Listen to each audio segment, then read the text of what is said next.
Hay un sonido que los hombres de cierta edad reconocen antes de ver nada. Un golpe seco, metálico, profundo, como si alguien hubiera dado un puñetazo en el pecho de la tierra. Es el portazo de una Chevrolet 1965. No el kick educado de un auto moderno, no el golpe amortiguado de la tecnología contemporánea. Un portazo de verdad, de acero grueso contra acero grueso, con un eco que rebota en las paredes del taller y se queda flotando en el aire varios segundos después. Ese sonido solo lo hace una cosa en el mundo. Era 1965 y Detroit estaba en guerra. No la guerra que se peleaba en Vietnam, aunque esa también estaba consumiendo a una generación entera de jóvenes americanos. Era otra guerra, más silenciosa, más larga, más despiadada en sus consecuencias. La guerra por dominar el mercado de las camionetas pick-up. General Motors, Ford y Chrysler se miraban como boxeadores en el octavo round, agotados pero sin poder darse el lujo de bajar la guardia ni un segundo. Cada año modelo era una apuesta total. Cada decisión de diseño podía significar millones de unidades vendidas o millones de dólares perdidos. Y en ese contexto de presión absoluta, de ingenieros trabajando turnos dobles, de ejecutivos que dormían 3 horas y despertaban pensando en coeficientes aerodinámicos y márgenes de ganancia, General Motors hizo algo que nadie en la industria esperaba. Lanzó una camioneta que no tenía ningún precedente. Una pick-up que miraba al futuro con una arrogancia casi ofensiva, como si sus diseñadores supieran algo que el resto del mundo todavía no había descubierto. La Chevrolet C10 de 1965 llegó a los concesionarios en el otoño de 1964 y la reacción fue inmediata y dividida. Los puristas la odiaron.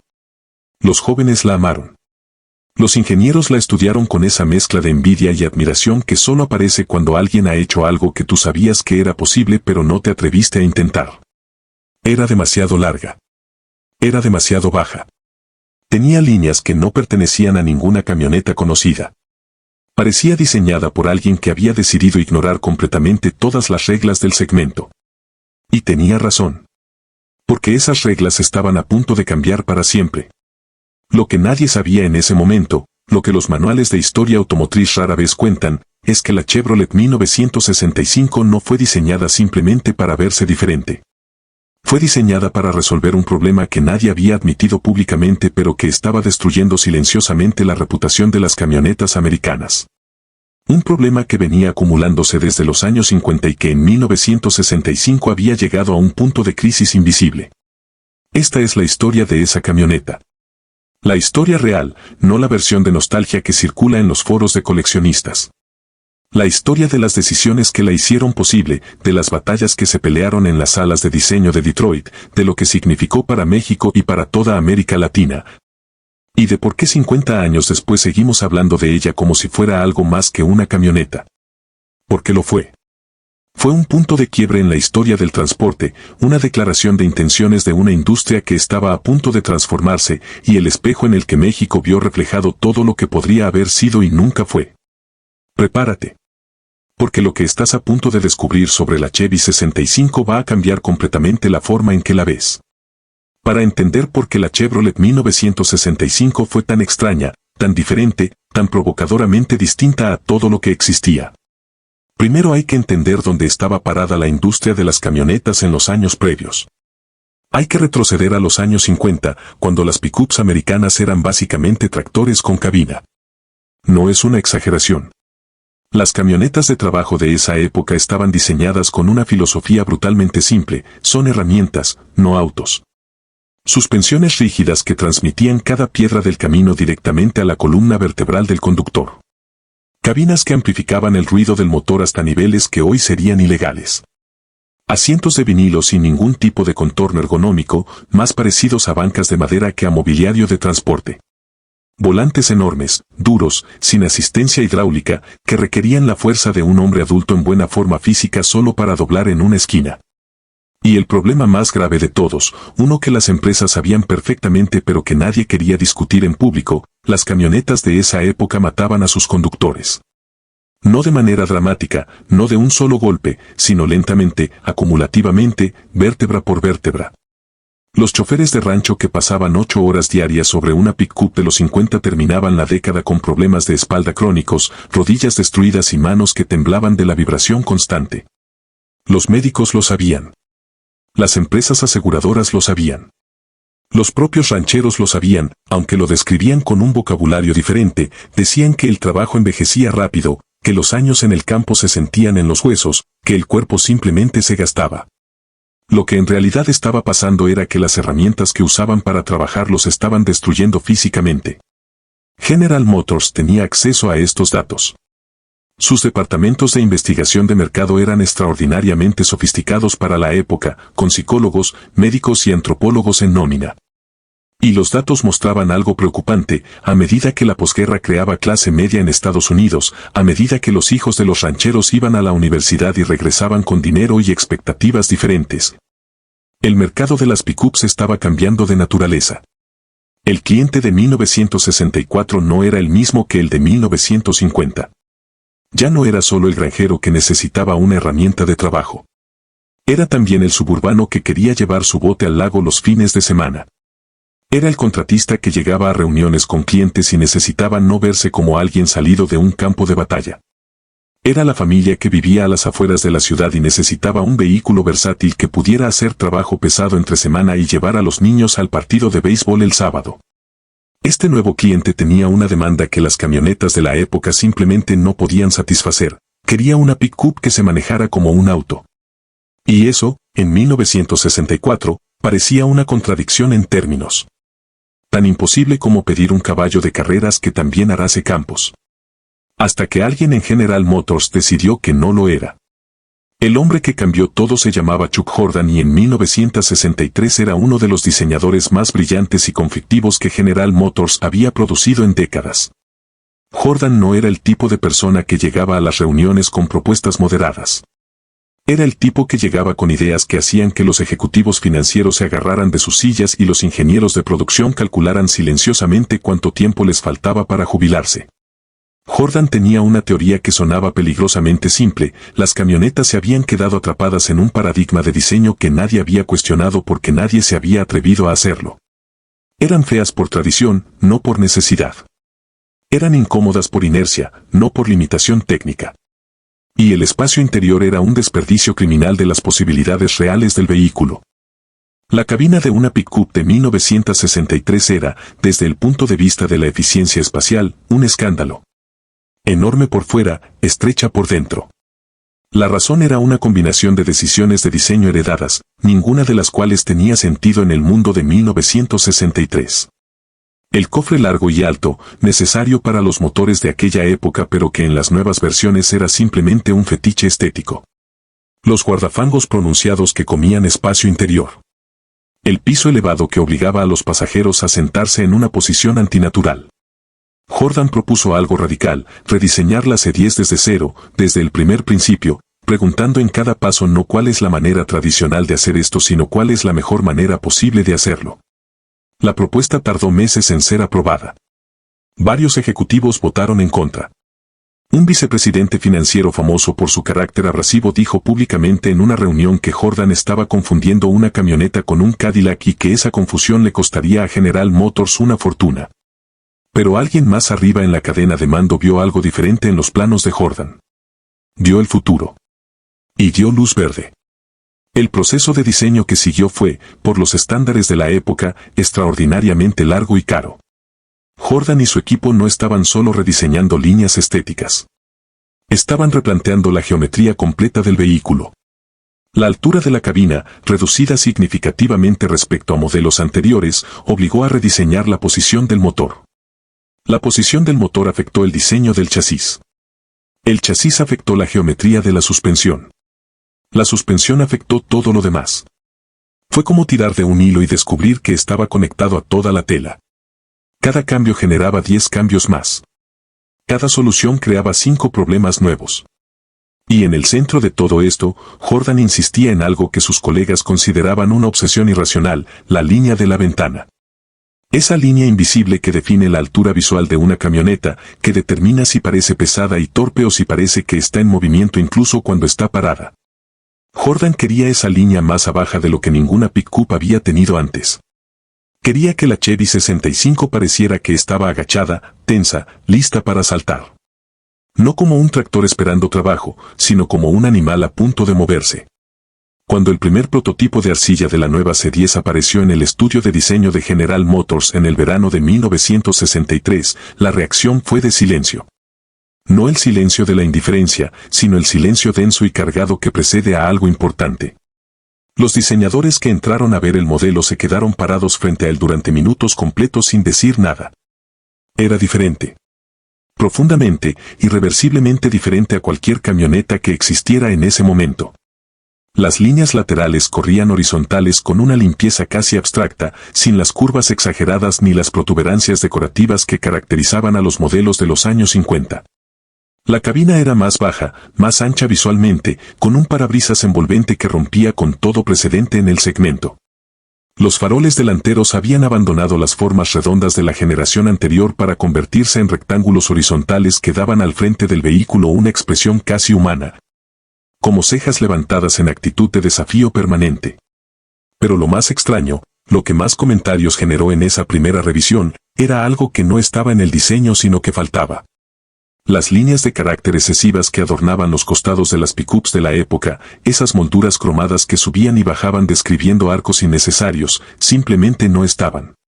La carrocería de la nueva C10 era, para los estándares de 1963, casi minimalista. Casi espartana.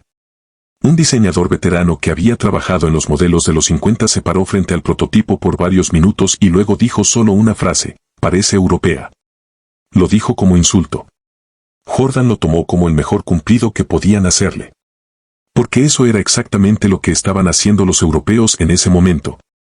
Diseñar vehículos con una disciplina formal que los americanos consideraban fría pero que el mercado global estaba empezando a reconocer como sofisticación.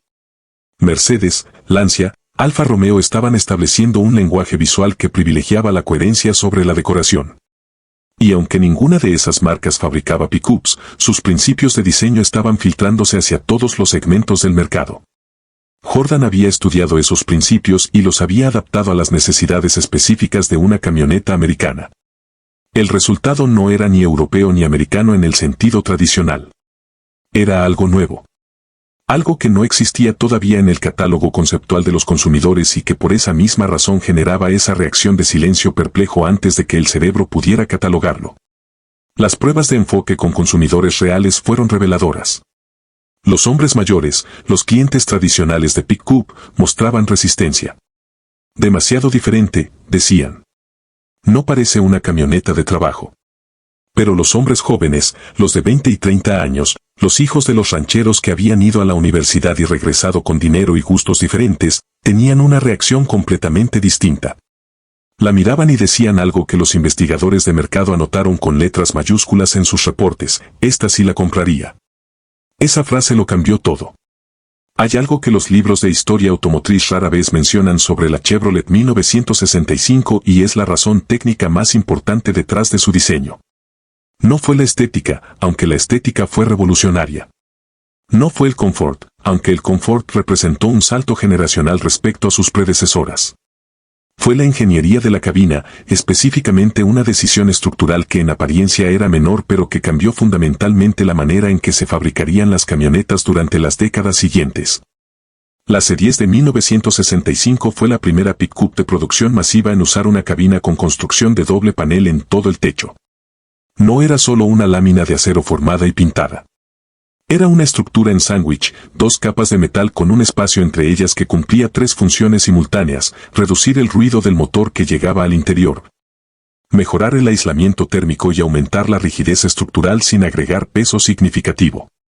Esta tecnología no se había inventado en el segmento de pickups.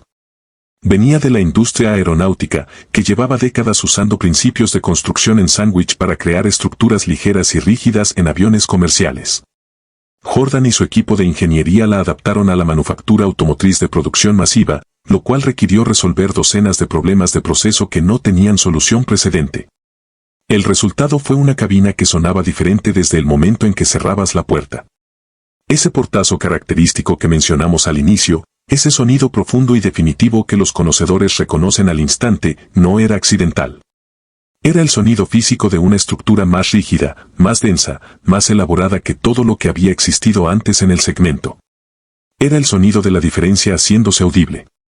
Pero la innovación técnica más importante de la C10 del 65 no estaba en el techo sino debajo del piso.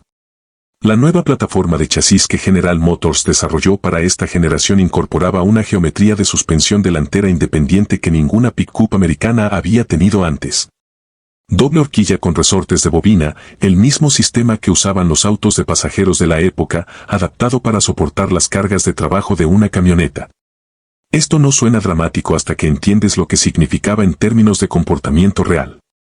Una pick-up con suspensión de eje rígido, que era el estándar universal hasta ese momento, transmitía directamente al volante cada irregularidad del camino.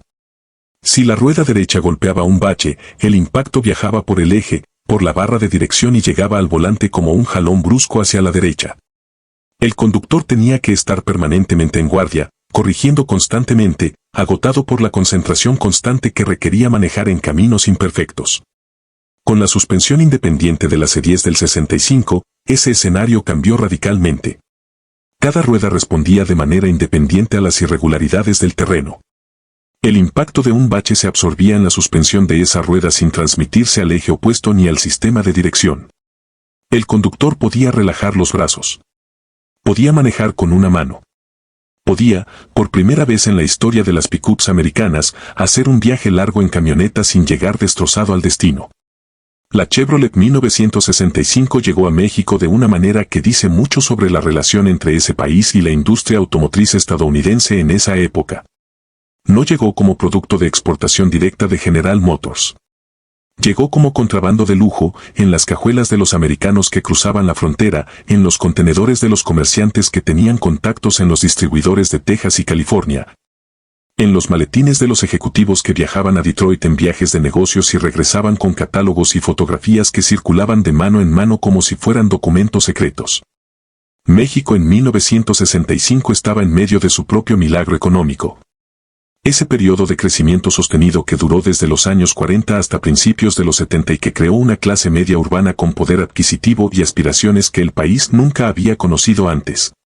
Arquitectos, médicos, empresarios, ingenieros que habían estudiado en el extranjero y regresado con ideas sobre cómo debía verse el éxito. Para muchos de ellos, el éxito se veía exactamente como una Chevrolet 1965. El problema era que México no las vendía.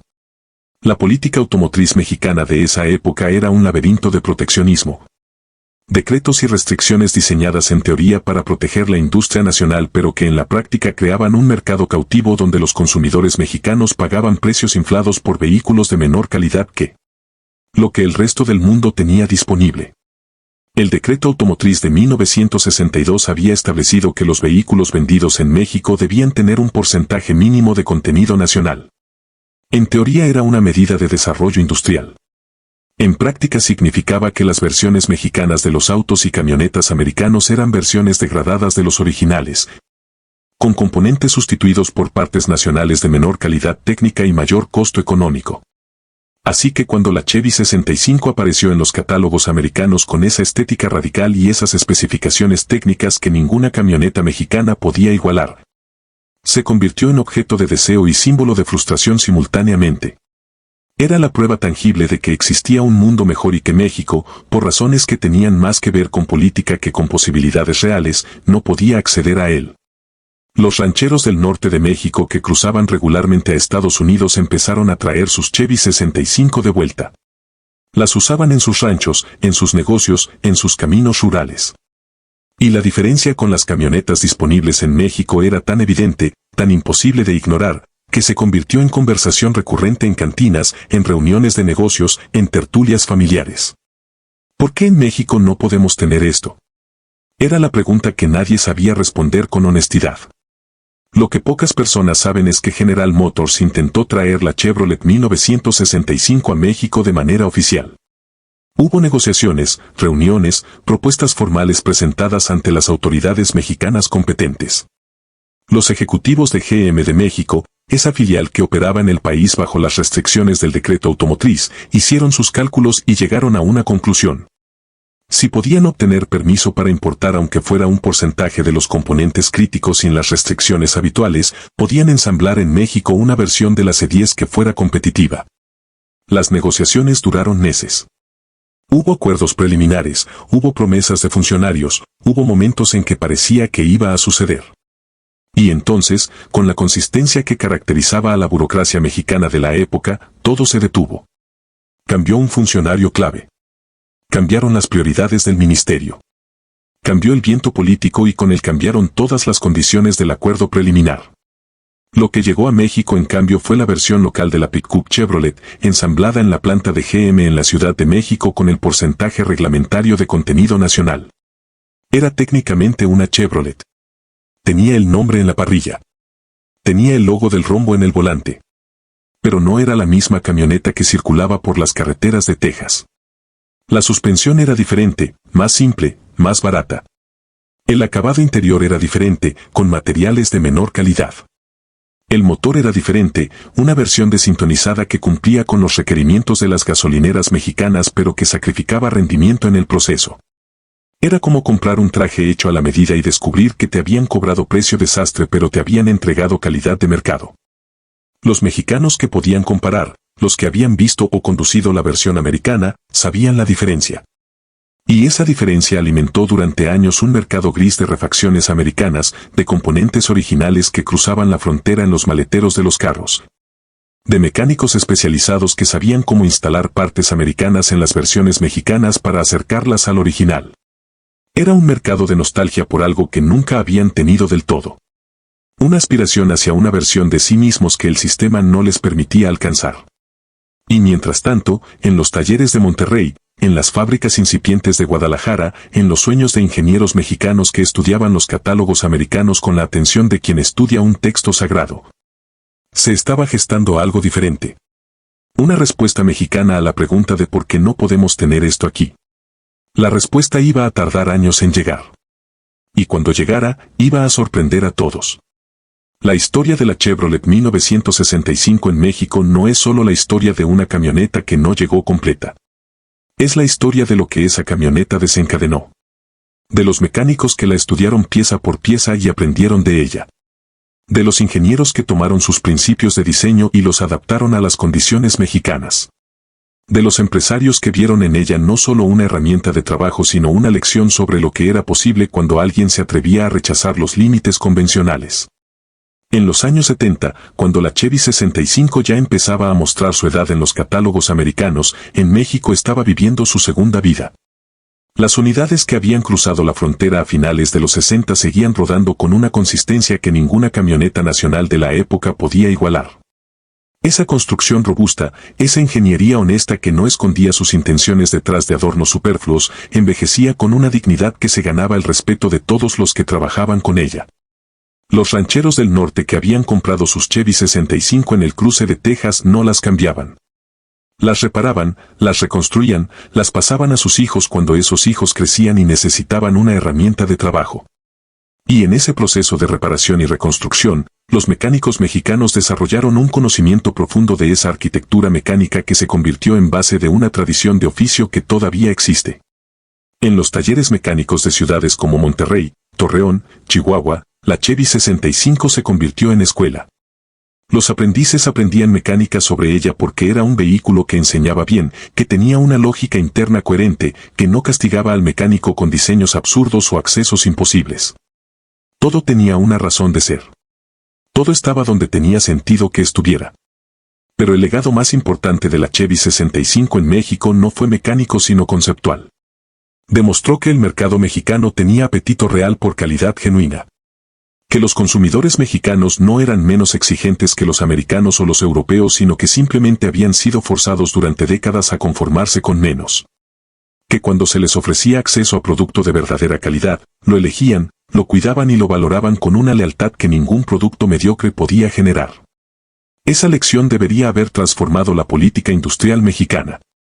Debería haber inspirado inversiones en desarrollo tecnológico nacional, debería haber motivado a los diseñadores y los ingenieros mexicanos a perseguir estándares internacionales. En algunos casos lo hizo. Los empresarios de Monterrey que vieron en el Sultana una oportunidad estaban alimentando su visión con exactamente ese aprendizaje. Si los consumidores mexicanos elegían calidad cuando podían acceder a ella, entonces fabricar calidad en México era el negocio correcto. El problema era que el sistema no pensaba lo mismo. Hay una imagen que captura perfectamente la contradicción de México con sus propias posibilidades industriales. Es una fotografía que podría haberse tomado en cualquier rancho del norte del país a finales de los años 70. En primer plano, una Chevrolet 1965 todavía funcionando, con la pintura desvanecida por el sol pero la carrocería intacta. La mecánica respondiendo con esa consistencia silenciosa de las cosas bien hechas. Y al fondo, una fábrica mexicana cerrada, sus ventanas rotas, la maleza creciendo por las grietas del concreto. Esa imagen resume algo que México ha vivido repetidamente a lo largo de su historia industrial. La capacidad de reconocer la calidad cuando la ve, de apreciarla, de mantenerla funcionando décadas después de su vida útil teórica. Y la incapacidad, o tal vez la negativa sistemática, de crear las condiciones para producirla localmente. La Chevy 65 duró tanto en las carreteras mexicanas precisamente porque fue diseñada con una honestidad estructural que el tiempo no podía derrotar fácilmente. Cada soldadura tenía una función. Cada componente estaba elegido por su desempeño, no por su costo mínimo. El chasis era más grueso de lo estrictamente necesario porque sus diseñadores sabían que las carreteras reales no son las carreteras perfectas del laboratorio. Los sellos y las juntas eran de mejor calidad que los equivalentes más baratos porque el costo de una falla en campo es siempre mayor que el costo de prevenirla. Estos principios, que parecen obvios cuando los enuncian, son en realidad extraordinariamente difíciles de mantener en la práctica. Cada uno tiene un costo inmediato. Cada uno puede ser sacrificado en nombre de reducir el precio de manufactura.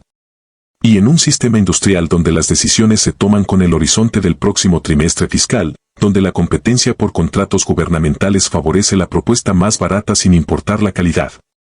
Esos principios mueren sistemáticamente. México tuvo ingenieros capaces de entender la Chevy 65. Tuvo mecánicos capaces de mantenerla funcionando indefinidamente. Tuvo empresarios capaces de ver en ella un modelo de lo que la industria nacional podría aspirar a ser. Lo que no tuvo fue un sistema industrial que valorara esas capacidades más de lo que valoraba el control político sobre la producción. El decreto automotriz que impidió que la Chevy 65 llegara a México en versión completa fue parte de una arquitectura de decisiones que durante décadas mantuvo al país en la posición de ensamblador de versiones degradadas en lugar de desarrollador de versiones propias. Cada componente que no se podía importar sin arancel prohibitivo era un componente que los ingenieros mexicanos no podían estudiar, adaptar o mejorar.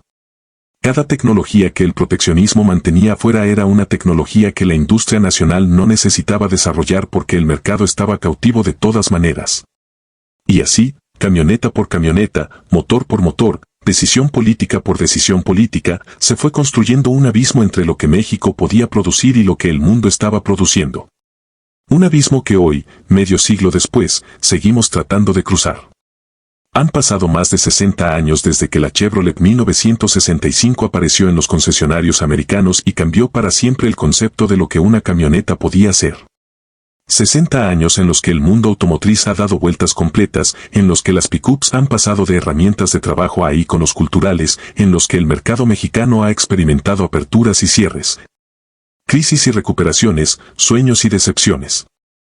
Y sin embargo, cuando encuentras una Chevy 65 todavía rodando en algún rancho del norte de México, cuando escuchas ese motor encenderse con la paciencia de algo que ha sobrevivido décadas de polvo y sol y trabajo brutal, sientes algo que va más allá de la nostalgia. Sientes la presencia física de una filosofía. La demostración tangible de que las cosas hechas con honestidad estructural, con materiales elegidos por su desempeño en lugar de su precio mínimo, con diseño que piensa en el usuario real en lugar del comprador ideal del catálogo, esas cosas perduran de maneras que ningún análisis financiero puede predecir. La Chevrolet 1965 no fue la camioneta más vendida de su época. Fue la más copiada. Ford estudió sus principios de suspensión y los adaptó para su siguiente generación de pickups. Dodge observó su lenguaje de diseño y cambió la dirección estética de sus modelos futuros. Los japoneses, que en 1965 apenas empezaban a asomarse al mercado americano con productos que nadie tomaba en serio todavía, estudiaron su filosofía de diseño integrado y la incorporaron a los vehículos que décadas después dominarían el mercado global. En ese sentido, la Chevy 65 ganó. No en los términos del trimestre fiscal ni en las estadísticas de ventas de 1965, sino en el único sistema de medición que importa a largo plazo. ¿Cuántas ideas generó que sobrevivieron a su propio tiempo? Para México, la historia tiene un sabor más agridulce. Las Chevy 65 que cruzaron la frontera y encontraron su lugar en los ranchos y los talleres mexicanos siguen ahí, algunas de ellas. Resistiendo. Funcionando. Enseñando todavía a quienes saben mirarlas lo que significa construir algo con la intención honesta de que dure. Pero la industria que podría haber aprendido esas lecciones a escala, que podría haber tomado esos principios y construido sobre ellos una manufactura automotriz propia, competitiva, orgullosamente mexicana. Esa industria nunca llegó a existir del todo. Hoy, cuando ves pasar una pick-up en la carretera, probablemente es japonesa o coreana o americana ensamblada en plantas donde los ingenieros mexicanos trabajan aplicando conocimiento que alguien más desarrolló. Somos buenos trabajadores. Somos buenos ensambladores. Somos extraordinariamente buenos para mantener funcionando cosas que el resto del mundo ya habría desechado. Lo que nunca terminamos de ser es diseñadores de nuestras propias herramientas. Creadores de nuestras propias versiones del futuro. Y eso, más que cualquier cifra de producción o estadística de importaciones, es la herida que la historia de la Chevy 65 deja abierta cuando la piensas de verdad. ¿Tienes o tuviste una Chevrolet 1965? ¿La viste trabajar en algún rancho, en algún taller, en alguna carretera polvorienta del norte? Cuéntamelo en los comentarios. Porque estas historias no deben morir. Y la única manera de que no mueran es que alguien las cuente, y alguien más las escuche, y juntos decidamos que merecen ser recordadas.